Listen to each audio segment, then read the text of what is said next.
Hi guys. So, second day of my training today. At kinakabahan ako.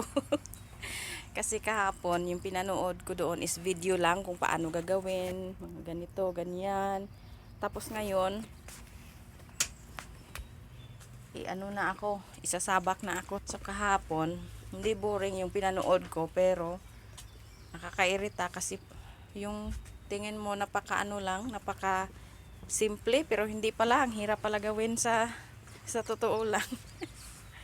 Tapos mga 4.5 oras ata ako doon nanood. Tapos pagka tapos ko noon, nag-ano ako sa kanila na tumulong ako sa kanila maglinis. Tapos ngayon, oh my gosh, tingnan na lang natin, kinakabahan talaga ako as in. Parang nawala nga yung aking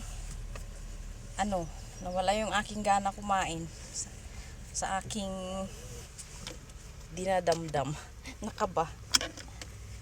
So, tingnan natin mamaya kung makapasa ba tayo.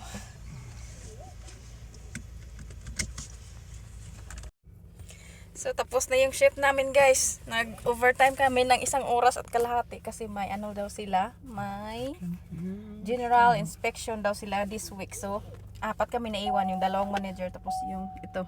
2 kami. So, ngayon pa lang kami uuwi guys. Anong oras na? 11:47 na ng gabi. Yung bulilit ko tulog na siguro.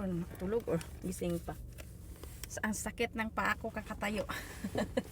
Tapos grabe ang init sa loob. I mean, naka-aircon naman pero super init doon kasi di ba galaw-galaw lilinis kasi sila ng masinsinan para pag inspection malinis tingnan. So pauwi na kami.